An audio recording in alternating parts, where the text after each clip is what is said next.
Hi, and welcome to Publishing Power. My name is Joellen, and I am hosting a fantastic guest today, Lisa Tenner. Hi, Lisa. Welcome. Hi, it's great to be here. Before we get started, let me just tell you a little bit about Lisa. She is awarded the Silver Stevie Award for Mentor and Coach of the Year, and that's a book coach. And Lisa Tenner, she specializes in helping you write compelling how-to books, self-help books, or memoirs. And of course, she also does successful proposals, which is why we have her here today. Lisa teaches at the faculty of Harvard Medical School's publishing course. She's the National Writers Conferences and her award-winning Bring Your Book to Life program. Her clients have signed 5- and 6-figure publishing deals with Random House, HarperCollins, Simon & Schuster, Hachette, and many of the other publishers. And others have self-published or won prestigious awards, including several Nautilus Award winners. So that's quite a background. Thank you for coming today. Thank you. It's great to be here with you, Joelle, and with everybody.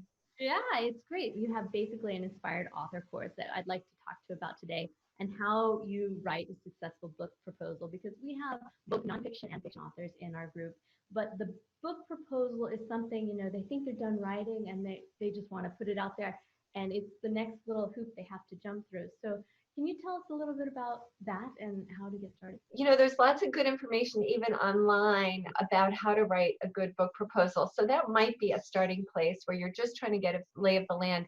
I have a lot of articles on how to write a book proposal. And if you look in my website under, I think it's under Get Published and then How to Write a Book Proposal, you'll see a bunch of these articles about each section, because there are a lot of sections in a book proposal. And each one kind of has its own nuances of what's going to attract a publisher. How do you think like a publisher or an editor? So that's a good place to start. There's also a great book, How to Write a Book Proposal by Jody Ryan and Mike Larson, colleagues of mine. It's in its 5th edition. So you want to get the most recent edition so that you have the most up-to-date information. But that's a great book too for getting started. And then some people will write just their sample chapters and their chapter outlines and all the marketing stuff that goes into a book proposal before they write the whole book. And that's a valid option, particularly if you're writing a very prescriptive type of book and you want to get agent feedback or publisher feedback before you pour yourself into writing all those chapters. That can work quite well. You can see this is my book, chapter by chapter. And I had to write a first draft before my book proposal because this book is not as prescriptive and I really didn't know what the stories would be, which is kind of a big piece of each chapter, until I wrote them. I had a few ideas, but a lot of them really I came up with as I wrote. So, it will vary book to book, whether you write the book first or the book proposal. Mm-hmm. But sometimes it's nice to write the proposal and just a few chapters and then all the chapter outlines if it's more prescriptive, because then you're not having to like have all this stuff that you wrote and then you throw out 3 chapters that you're not going to use or something like that. Mm-hmm. So that's kind of 2 different starting places. But either way, you're going to start with, what's my book concept?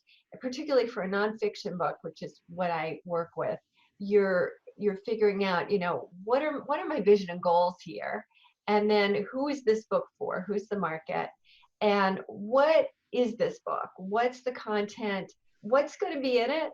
And then what's not going to be in it? Like, especially with a memoir, you're not going to include your whole life. So what are the pieces that will go into it? And, you want a big picture of that. And what are the features of this book, particularly, again, for prescriptive books? You might have anecdotes, you might have charts or drawings, you might have cartoons, you might have QR code to actually scan it and watch a video or listen to an audio as features of a book nowadays. You could have quotes. So there are lots of different features you might have. And then you want to have a sense of the structure usually before you begin writing. So those are places to start if you don't have a book already. And then from there, I would say it usually makes sense to write some of those sample chapters, really get a feel for what the book is, because your sense of the book might change. Mm-hmm. But depending on the book, it may be best to do some competitive and complementary book analysis before you start writing, to see what else is out there and compare what you have in mind. And one great thing to do is go to Amazon and see what readers are saying about books that are like yours. what did they like and what didn't they like, or what was missing that you might provide. So that can be really valuable research. So you might do some research, but people often have a tendency to over research and then you never get the thing written. So don't over research. I'm big on write from what you know, especially if you're an expert, you're a coach or a business person, you know, you have your stories and you have your wisdom, and just share it. And then you can go back and do some extra research and fill in maybe from some interviews or fill in some information from scientific studies. But I'd say do that later, really get the thing done.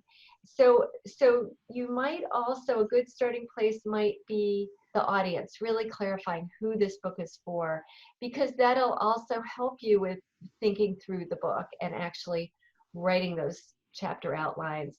If you kind of think, well, it's for patients and doctors and caregivers and therapists, that's so broad, you're going to muddy your message. So you want to have a clear idea of who that core audience is. You know, you can certainly maybe fine tune in some places about these other audiences, but you don't want to overdo that. You know, maybe you have that in a sidebar or something. Right. Right. I mean, it can be very easy. As you mentioned, you want to avoid analysis paralysis, but at the same point, there are big points that you don't want to overlook. And who is your audience is top of the line. Too often Yes. we see that, well, everybody will like it.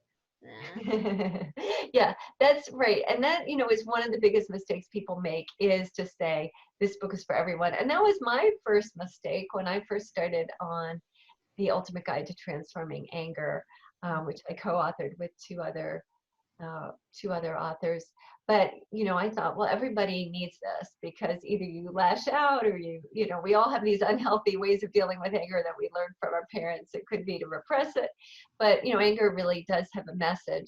So, you know, what I learned is, you know, if you write to everyone, nobody's going to realize this is for me. And you want to really figure out who's that core audience, and other people will be attracted to it too. Absolutely, absolutely. I find people share a lot of great books, and that's the thing. You're not in competition. You're not cutting anybody out. If they need you and want you, you just have to make yourself available and to be found. So it's very good. And starting with Amazon and the search results, a lot of people don't know that marketing, that background, but getting all that metadata, it's super important when you want to put yourself out there. So Mhm. but you know a little bit about what agents and publishers are looking for. So could you tell us how we get through that hoop? Absolutely. So agents and publishers, you know, book publishing is a business, and bottom line is, how much money can we make with this book? Now, they also are in this industry because they love books, right? And they love the types of books that they're acquiring. In the publishing house, the person who directly acquires the book as the acquisitions editor, but they're making that decision with a team that includes salespeople. It includes a bunch of different people from the publishing house, and so they also, you know, they might find a book they love, but they have to make a case for that, and that's a business case. How many books do we think we can sell? So they want to see that you have a large, what we call platform, right? That you are already reaching people who are in that target market. So if you have a large platform of like people who buy cars and you're selling a book on self-care, you know, that doesn't really help. It really needs to be in that audience, and they need to be engaged. So if you have a mailing list and X% of people open your emails monthly, you know, that's a good statistic, right? Or you have a certain amount of traffic to your website, and, you know, X number of people are buying products from you. That also shows an engaged list. So you do want to show engagement as much as possible. Yes, it's great to have high social media numbers, but if those people aren't really interacting and they're not buying from you, there's not much going on, it's not as meaningful as, you know, a mailing list where people are interacting, or a blog where people are commenting and sharing. So you do want to, they're going to look at that bigger picture of how engaged these people are as well. And yes, great if you have traditional media, podcasts sell books because they're niche audiences. In-person sells books, so publishers love to see that you are speaking in front of groups, for instance, although right now that's not so possible, but it might be more speaking podcasts or other ways that you reach people online. So that, in some ways that's like the biggest piece, and that's so hard to say because we all love the book part and the message part, but that's important too, that it's well written and that you have something fresh to say in an arena where there's a market. There are people who really want to know this information. So they like to see that there's a good sized market. And that'll vary publisher to publisher. The big publishers want to see a really big market, and a smaller publisher might be really happy to sell 15,000 copies of a book. That might be really big for them because they're a small niche publisher. So it doesn't have to be as big a market. The writing should be good, and you really want to send a very polished version of your book proposal. So you have a proofreader look it over. It's good to have an editor give you feedback. You want the best quality product you can. And then, something fresh about it, and fresh can be different things.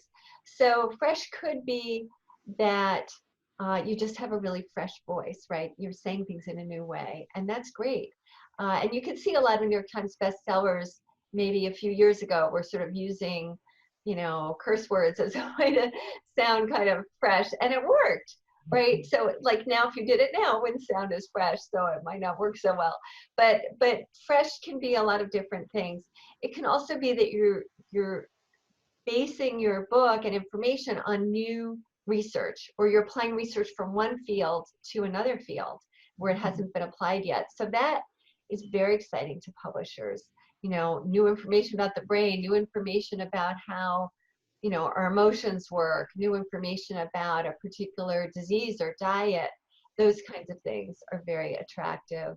And fresh can also mean that you have these incredible stories. If you're a therapist or a coach and you have these amazing stories about your clients that you're able to disguise, right? And you can have a disclaimer that you disguise them, unless that person is given permission. If you're it wouldn't be a therapy client, but like a coach, somebody might just give permission, you can share. But those stories, that is how we learn and love to learn, is through stories. So if you have some really great stories, that can be very compelling. Yeah, so those are some examples.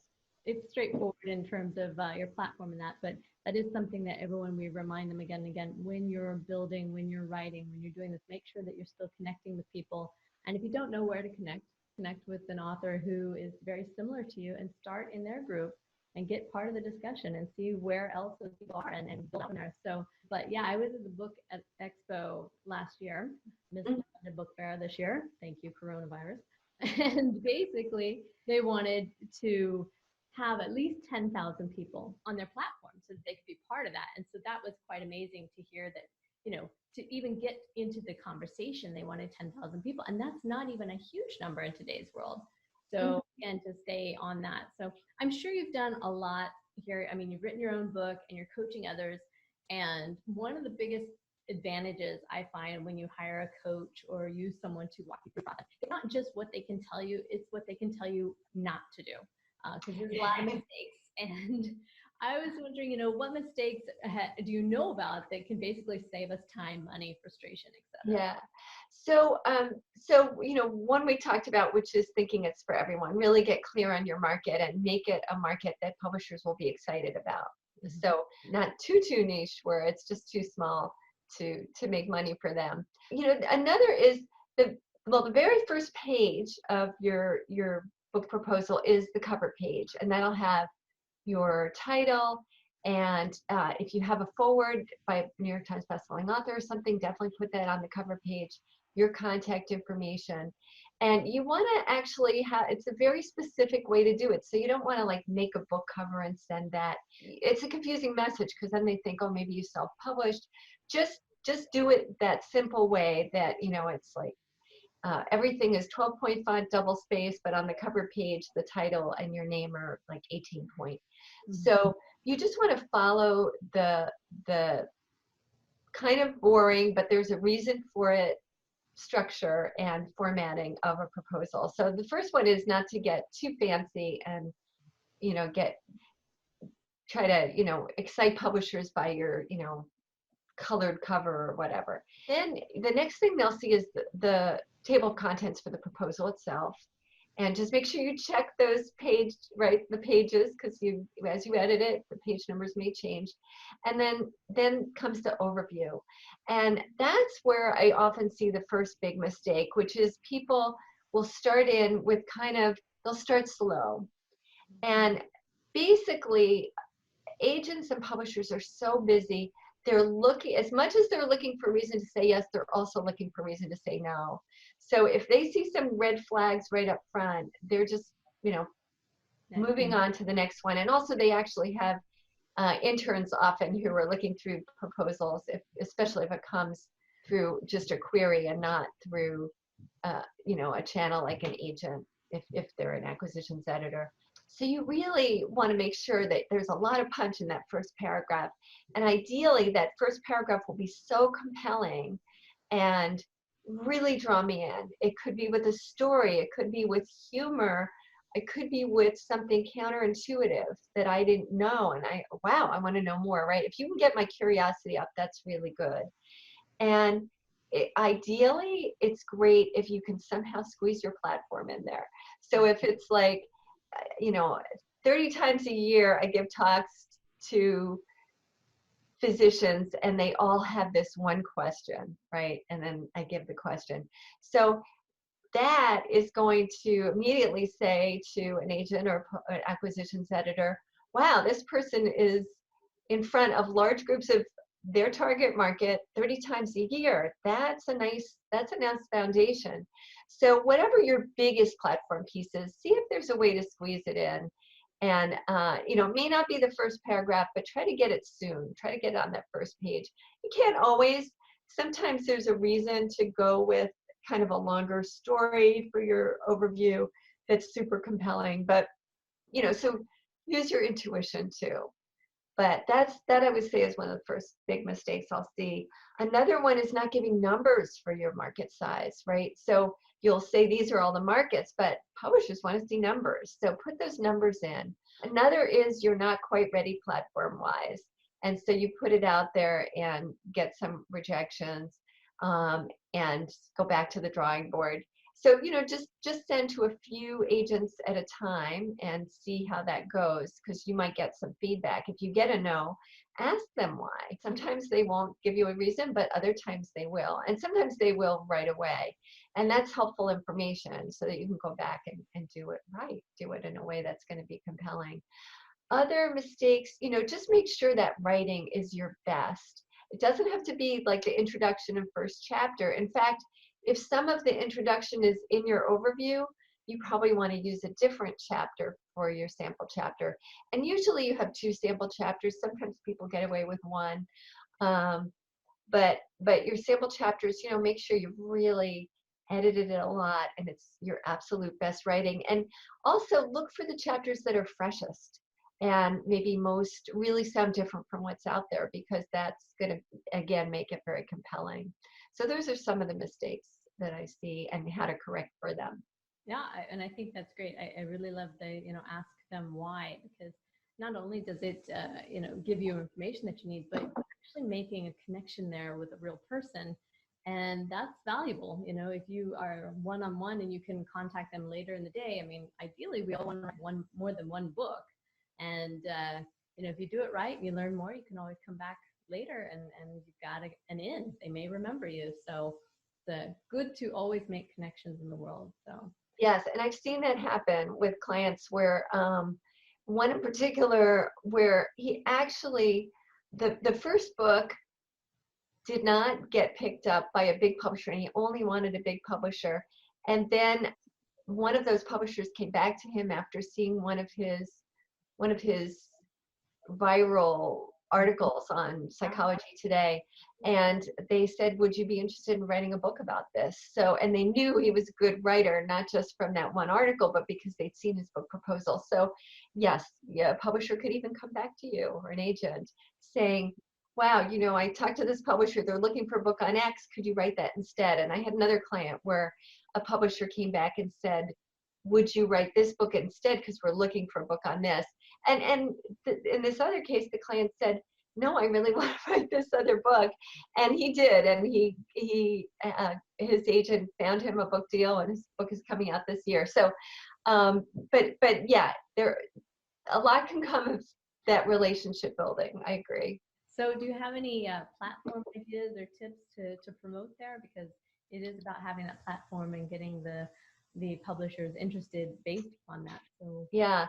So these are it's always changing, and of course with coronavirus, right now in person doesn't work so well, but in general, in person, very important to publishers. You don't have to have in person. If you have a great online presence, you don't have to have all the pieces, but that's a good one because it really helps sell books. People feel connected to you and want to take home that book.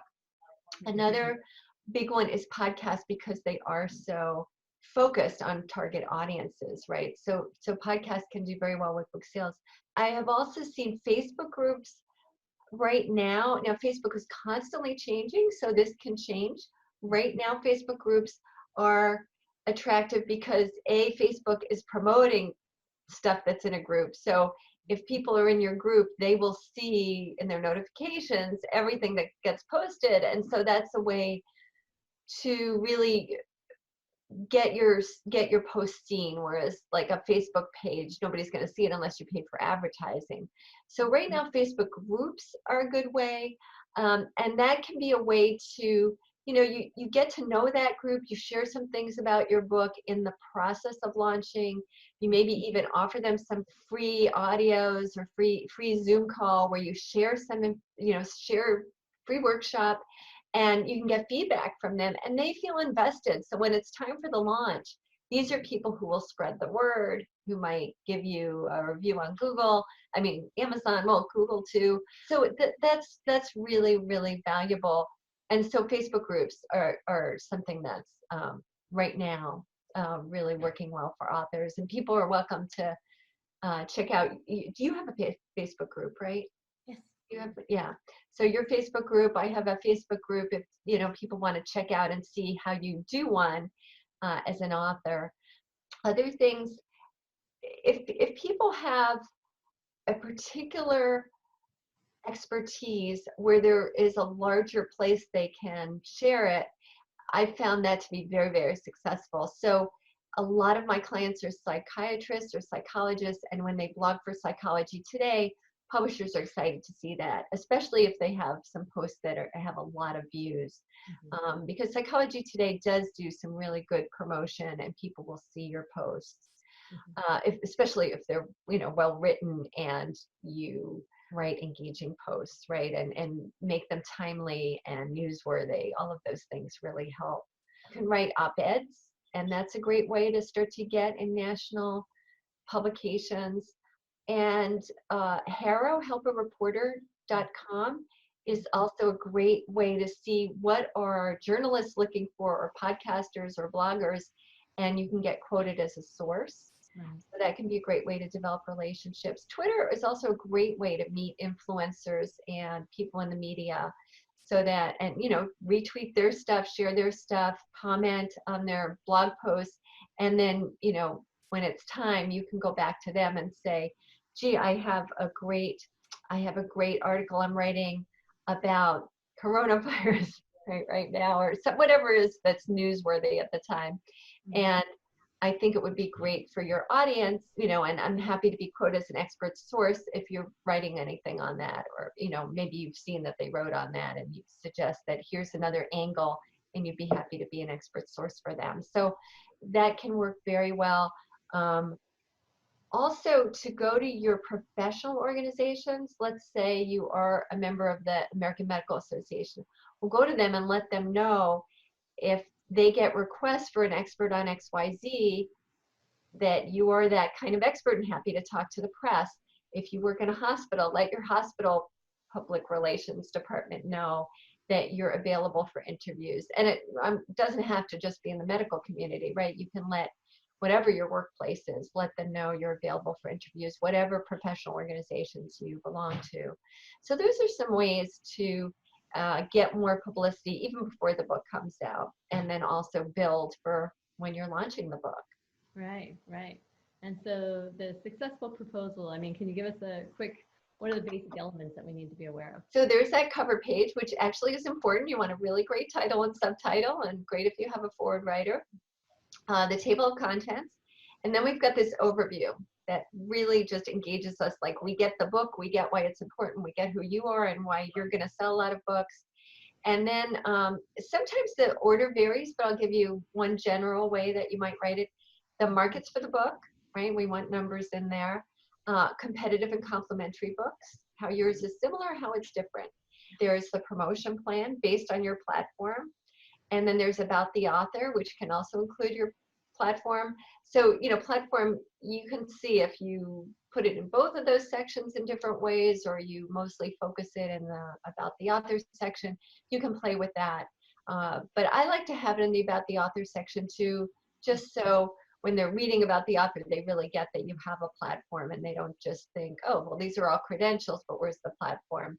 Mhm. And then the promotion plan, publishers want to see that the promotion is based on stuff that's already there, a foundation that's there. So if it's all pie in the sky, I'm going to create a Facebook group and I'm going to create a website, that's meaningless to them. They want to see those things now. Right, right, And then there's the chapter outlines and sample chapters. right. So, and then you might have some additional links or things that you want them to see. Hmm. So the total size of this when you send it in, roughly? Could be 50 pages, it could be 80 pages. Sometimes it's even a little longer. I would try not to have it be too long. Mhm. 80 is a nice limit. But if you're having sample chapters, that's going to take up some space. And I wouldn't, you want to have all the information that they need. So I wouldn't be too thin on the promotion plan. I've heard some people advise, oh, you can just do a short promotion plan, don't include everything. But I think publishers like to see, wow, you really have a lot in place and you have all these connections who are going to help. That's valuable. Have a list of all the people who have already agreed to write endorsements, or even get some endorsements ahead of time. People who know you well, who are willing to give an endorsement, even though you only have 2 chapters written, that you can include a few endorsements in the front, and that can be powerful. Sure. Write endorsements. Well, and it shows your connection to other platforms and other audiences, which of course helps them because Yes. they love to be associated anything more than with somebody who's successful. So that helps in every step of the way. Is there any etiquette we need to follow when we're presenting this proposal? So generally, you would not send the proposal until you hear back from them that they want to see it. So first you send a query letter, and but if you've met an agent at a conference and they've said, "Oh, go ahead and send me the proposal," then you don't need a query letter. You might just have a short email that reminds them where you met and why they were excited about it, and maybe 1 or 2 things about your platform, just to kind of get them re-excited enough to open it right away. And then just attach a Word document, and you can read online about the formatting of it. Sometimes if it's a very visual book, it can be good to format it nicely. If you've got some illustrations or you have a lot of features that might be in Mm-hmm. boxes, then it can be helpful sometimes to do that. Most of the books I work on, we don't do that, but I had somebody with a book that had recipes and some other features, and so we did do that. The agent thought for that particular book it would make it more appealing, so we did do that for that book. Okay. Okay. And then how do we get those fabulous 5 and 6 figure book deals? So I'll give a few examples. When Dr. Carrie Barron, I met her at Harvard Medical School's publishing course, and when she was pitching her book, she initially called it "I'm Creative, but I Can't Create." Mm-hmm. And as we were talking, and actually an agent said to me, because we were right next to each other, and she said, "Where would I sell that?" And she named kind of a small publishing house. So I could see she was like curious about the book, but thinking it might be too small a market. Mm-hmm. And I said, as Dr. Bear and I started working together, I said, I think your audience is bigger than just people who see themselves as creative and see that as their biggest challenge. I think it's really people who are depressed or anxious or unhappy. And that's a really big audience that's very quantifiable. How about the creativity cure? And so I think with that book, a big piece was that this was a very good sized, marketable audience that really was like really needed that information, right? So when you've got an audience that's desperate for what you have to offer, that also is very compelling. And then I think the title was a really good one too. I was very proud of that. And then she also was able to get a forward from Bruce Springsteen. So again, talk about creative, right? Fantastic person to get a forward from. The writing was wonderful. She did a lot of editing, but she ended up co-writing with her husband, who is a hand surgeon, and he just did like a section in every chapter about working with your hands and how that fosters creativity, and in all different ways. And he had written an op-ed for the New York Times, and he'd been on CBS This Morning. So, that all helped with that platform piece too, because she didn't have much of a platform when we started. And she pitched to Psychology Today, so that was a good example of that strategy. So a lot of pieces for that one, but that's an example. I'm trying to think of another good example, and that did get a 6-figure book deal. I think another example is Vint Verga, who is a behavioral vet, and he wrote The Soul of All Living Creatures. Mm-hmm. And he did do a lot of good work with platforms. So he had zoos that he was working with, and other places where people who love animals would come. And, like zoos have gift shops, right? So he had some great potential, maybe non-traditional ways to reach readers. And so that was a big plus. But I think one of his biggest was he really worked hard on the writing. So we did a book proposal, and we worked together on a book proposal that he wrote, and I guided him and edited. And he got an agent rather quickly. He actually, that year, the Harvard Medical School course had a contest for book proposals, and he won that contest. So there were a lot of agents who wanted to work with him. And he worked with a wonderful agent, but she really encouraged him to keep working on his writing. And I think that contributed to the 6-figure deal, is that he edited and polished and kept, sometimes we think, oh, I gave it to my editor and then I made her changes and that's that. And as you know, the more time you spend editing, usually, not always, but usually, the better the book becomes. Mm-hmm. So I really do encourage people to work with your editor, first on developmental work and where things go, and, should this be in the book or not, and what else is missing from the book, and do we change the order? And then on and that could be more than one edit, even developmentally, and then work on those line edits and do that multiple times, because nobody is going to see everything in a first pass. And also, once you make those changes, then there'll be new things we can see. But until you make those changes, it's hard to see everything at once. Nobody can see everything at once. So I'm finding that, I said to myself, I'm just going to write a first draft of my book, and then I'm going to work on the proposal. But I'm finding like I really am enjoying so much that refining process and making every story count, mm-hmm. making every chapter as good as it can be. And so, I'm finding that I keep going back and doing more edits before I even go back to the proposal. But it's valuable. It's really valuable. And there is something so motivating when you really get it right. So yeah, I do encourage people really do that editing, and he got a 6-figure book deal with Random House, and I do think that quality of the writing was very key for him. I think a lot of people really think that, it's a one-time round, or that an editor has done the work and now we're done. But I think what it comes down to is that, a good editor or a good editing process, and it is a journey, it involves you learning about yourself, about your weaknesses, about your strengths, and then from that you become a better writer. You can work on your craft and your skills there, and it all evolves. So again, that all comes out not only in your second, third revision of your book, but also on your book proposal, and that allows you to present that better and understand yourself better. So I think that all works out really well. You've got a lot of great information here, and we're going to outline that for everyone as best we can. Can you, where can we find out more information? I know we have lisatenner.com. Where exactly should we look? What should we go? So yeah, lisatenner.com is a great place to get lots of free resources. So I have the Inspired Author course, which will take you through really thinking through your book, particularly for nonfiction, thinking through some of the things we talked about, audience and features and structure of the book and what the book really is. So, so that's a great place to start, and it's free. And I also, from time to time, offer a free creativity breakthrough call. So that's something that sometimes people can sign up for there. And then I would say, you know, if you're particularly looking for information on a book proposal, there are those articles on how to write a book proposal on there.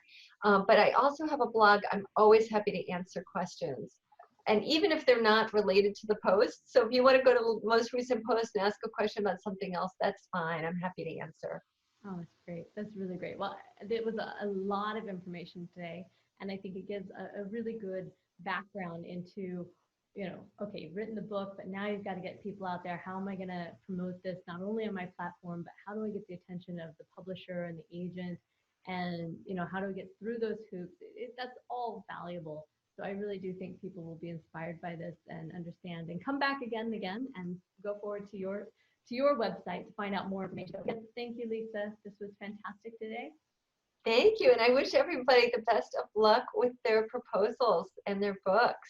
Yes, absolutely. So everyone just keep writing. It comes with time, and you will be there very, very soon. Thank you so much. Have a great day. Bye. Thanks.